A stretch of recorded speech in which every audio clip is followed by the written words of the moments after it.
Hey there guys, gals, and others. It's Yellow Sheldon back once more for a little nightcap.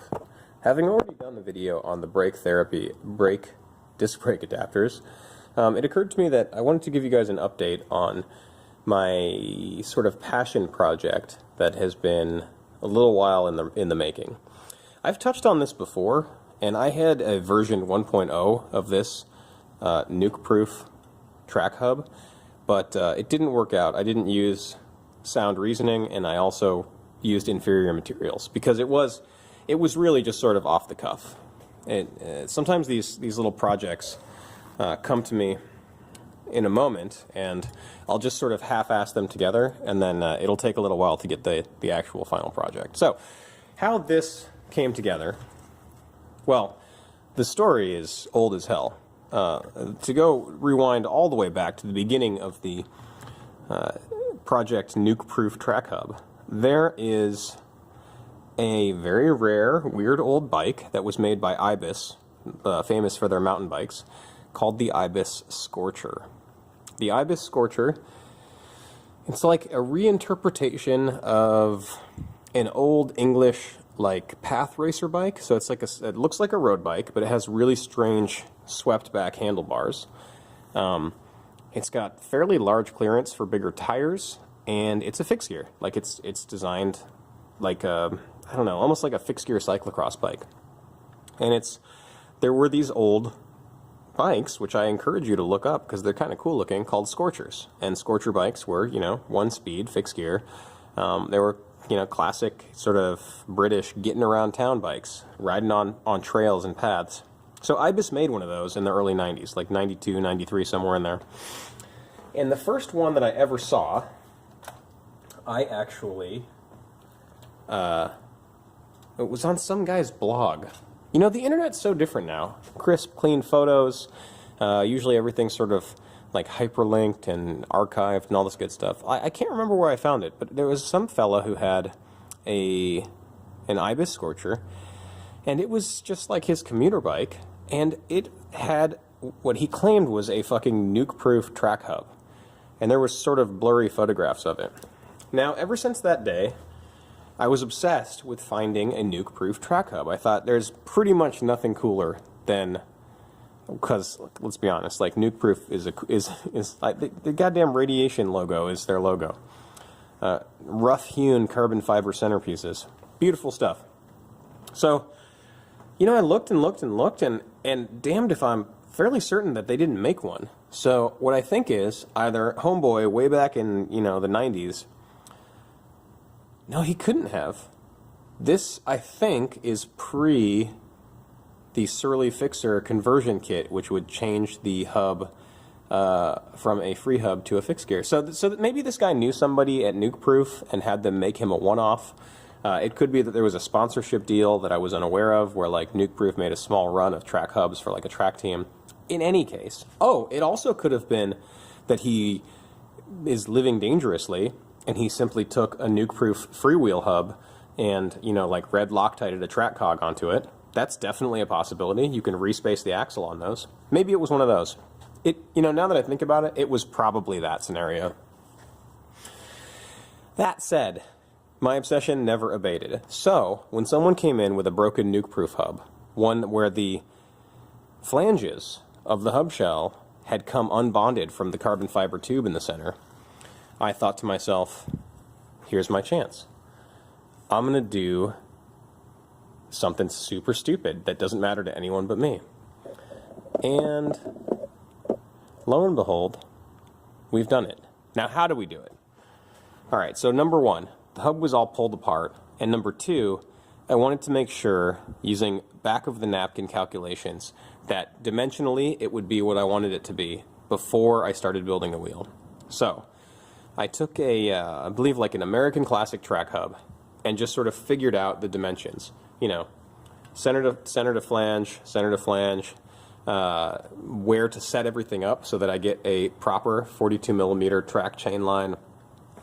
And then, I don't know if you can see, but this side, the logo here, is a little bit closer to the aluminum piece here than this side. So I chopped the carbon fiber tube down and then re-glued it with some epoxy. I put it into a press and left it there for a long-ass time, and it cured up real solid and real nice. Part 2, I needed to basically make an axle assembly. Now, if you've never used a Surly fixer before, I'll explain a couple things. Number 1, they're really cool. What they do is, if you've ever pulled apart a Shimano Freehub body, they basically all, up until really recently, had this, I don't know, like 8 or 10 spline mounting interface. So you unscrew this big hollow bolt, and you're able to pull the whole Freehub body off. And when you look at the hub, it's just machined aluminum with a little flower-shaped thing at the base of it.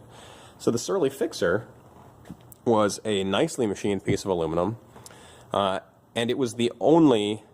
Now someone else is making one. I think you can find them on Amazon. But for forever, it was the only thing that would convert a Shimano Freehub style wheel to a fixed gear. And this is before many companies were basically making ready to ride track wheels. And forget about it, like these were the only option if you wanted to convert a nice carbon fiber wheel or something like that. So with this installed, you get just normal run-of-the-mill, whatever, like 6901 bearings.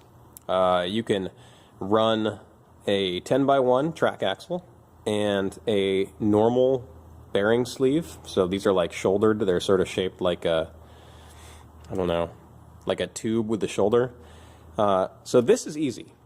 What was not easy was they used a very, very strange and proprietary non-drive side bore for their other bearing. And what they had done is they were using their own like axle components, and so they were using a bearing that was very, very, very thin and could accommodate the axle spacers and bearing sleeves. Try as I might, I could not find a single bearing, and I went through a bearing catalog that would press fit into the hub shell here, but would still accommodate the parts I had on hand to run the rest of the axle. And man, I've tried a bunch of stuff. I've taken axles and I've ground them down to 9.25 millimeters or whatever, and then threaded them to 9x1, and then used sort of like Mavic bearing sleeves only on one side, and none of it worked well. So at a certain point I just said, well shit, like this like 6802, I don't know what it is. Anyway, these bearings have exactly the right inner dimension that I need to run the hardware I want, and the outer diameter is really close and requires a shim. So normally when I need a shim, what I'll do is I'll take a piece of brass shim stock and I will cut a strip of it, get it the dimensions I want, and then press it into place.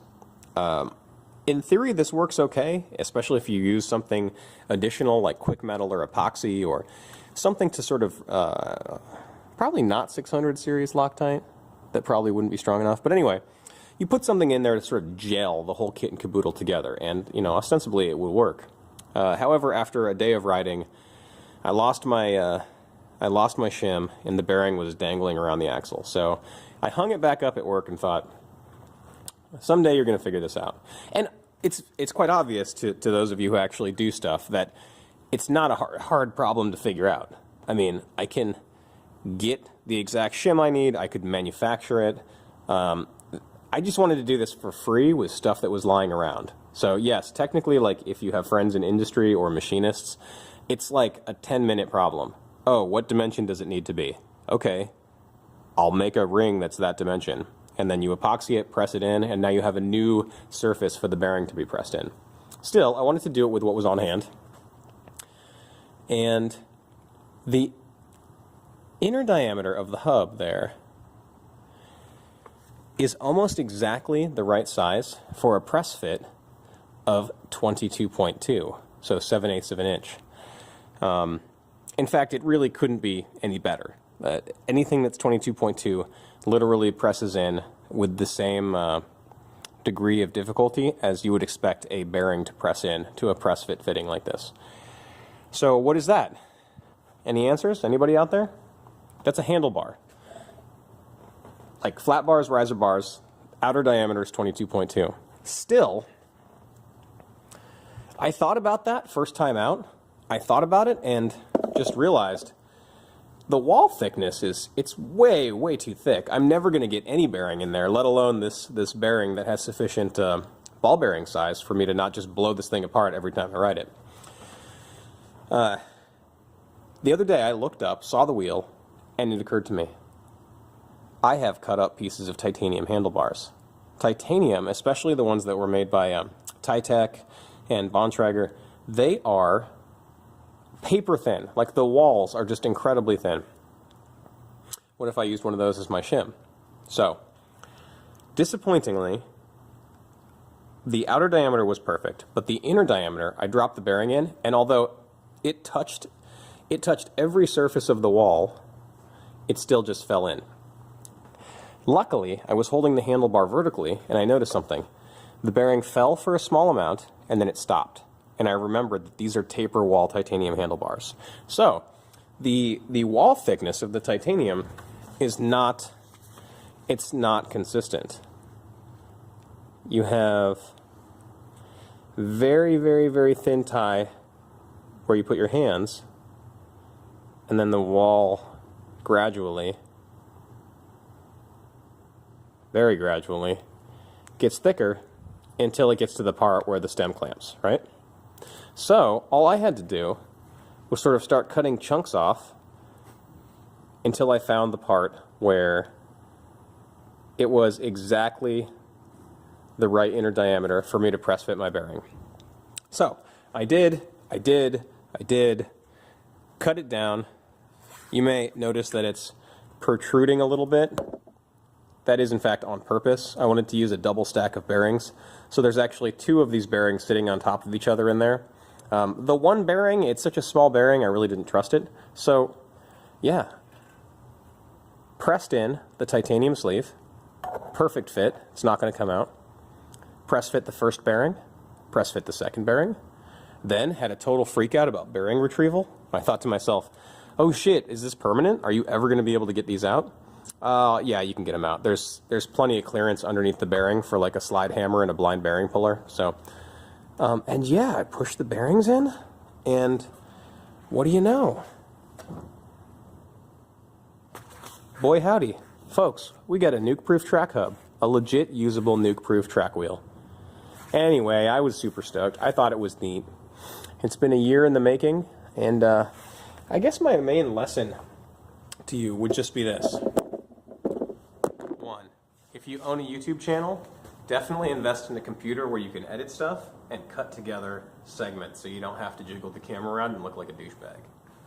And two, if you have projects that are a little strange, oh no, I have a metal splinter. Anyway, if you have projects that are a little weird, put them aside, come back to them. I guarantee you're going to have this eureka moment. You're going to look up at it someday, and maybe you're cleaning your toolbox out, or maybe you were reading through an electronics catalog or some plumbing catalog, and your mind will take something you saw and an old half-forgotten project and go, and the things will mesh, and you'll feel like a goddamn superhero. Anyway, yellow sheldon out. Have a good night.